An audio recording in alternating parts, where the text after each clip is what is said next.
शाम देखो अभी निकला ले आओ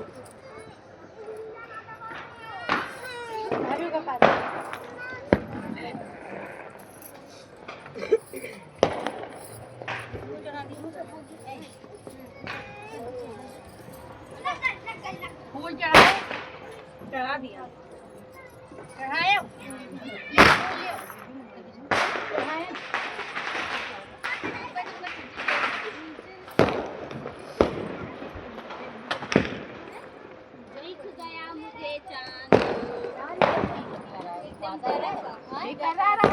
अरण्या यहाँ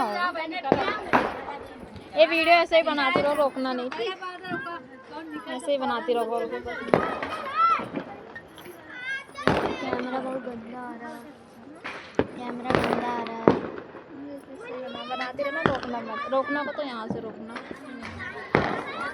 बीच से मत रोकना।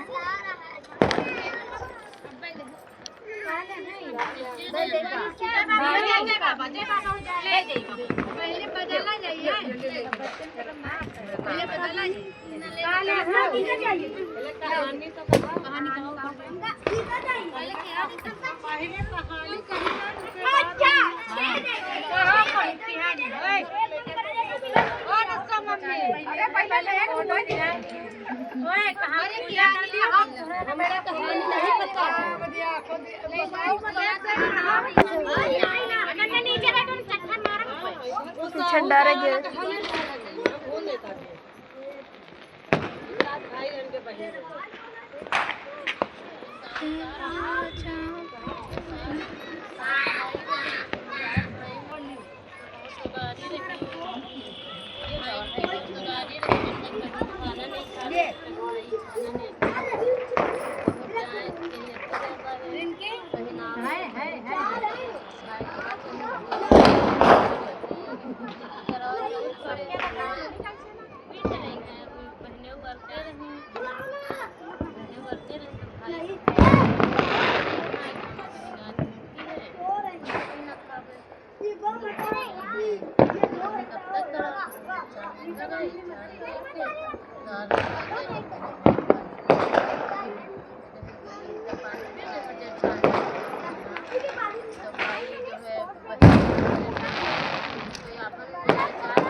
अभी मत दे और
ये तो वो लगा दो लगाया तुम्हारा भी यार पूछ गया वो देखो देखे रहा जाओ पर हमारे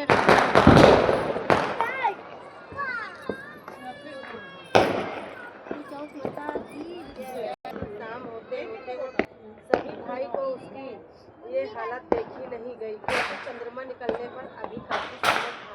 उन्होंने अपनी बहन से पानी पीने के लिए कहा तो उन्होंने कहा कि चांद निकलने के बाद ही कुआं खा पी सकती है। ऐसे में सभी भाई काफी व्याकुल हो गए। ऐसे में सबसे छोटे भाई को रहा नहीं गया। उसने दूर से पेड़ पर दीपक जलाकर चलनी की ओर में रख दिया। दूर से देखने पर वह चांद जैसा प्रतीत हो रहा है। इसके बाद भाई अपनी बहन को बताता है कि देखो चांद निकल आया। तुम उसे अर्घ देकर भोजन कर सकती हो। बहन ने खुशी से चांद को देखा और उसे अर्घ दे दिया। चांद को अर्घ देने के बाद वह जब हंसी खुशी खाना खाने बैठी तो वह जैसे ही पहला टुकड़ा मुंह में डालती है तो उसे छींक आ जाती है। दूसरा टुकड़ा डालते ही उसमें बाल निकल आता है और जैसे ही वह तीसरा टुकड़ा मुंह में डालने को होती है तो उसे अपने पति की मृत्यु का समाचार मिलता है। ऐसे में वह काफी उदास होती है। तब उसकी भाभी से भाई द्वारा की गई हरकत की सच्चाई बताती है कि उसके साथ ऐसा क्यों हुआ। करवा चौथ का व्रत गलत तरीके से टूटने के कारण देवता उससे नाराज हो गए और उन्होंने ऐसा किया है। सच्चाई जानने के बाद वह निश्चय करती है कि वह अपने पति का अंतिम संस्कार नहीं होने देगी और अपने साथित्व से उन्हें पुनर्जीवन दिलाकर रहेगी। वह पूरे एक साल तक अपने पति के शव के पास बैठी रही, उसकी देखभाल करती रही। उसके ऊपर उठने वाली घास को वह एकत्रित करती जाती है। एक साल बाद फिर करवा चौथ का दिन आता है। सभी भाभियाँ करवा चौथ का व्रत रखती हैं और जब उसे आशीर्वाद लेने आती है तो वह प्रत्येक भाभी से जम सुई ले लो, ये सुई दे दो मुझे, अपनी सुहागिन बना दो, ऐसा आग्रह करती है। लेकिन हर बार भाभी उसे अगली भाभी से पतंग अभी ले जाओ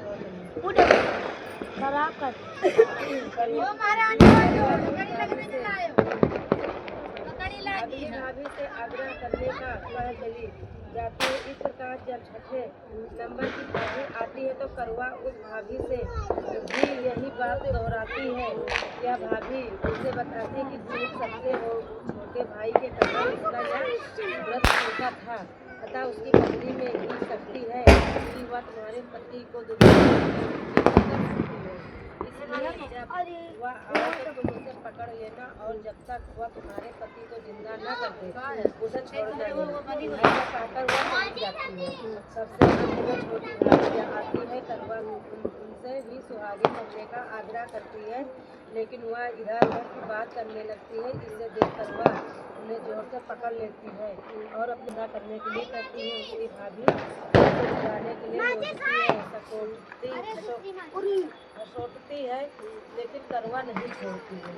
अंत में उसकी तपस्या को देखकर भाभी का मन पसीज जाता है और वह अपनी छोटी बेटी को चीरकर उससे अंदर उसके पति के मुंह में डाल देती है। करवा का पति तुरंत श्री गणेश कहलाता है।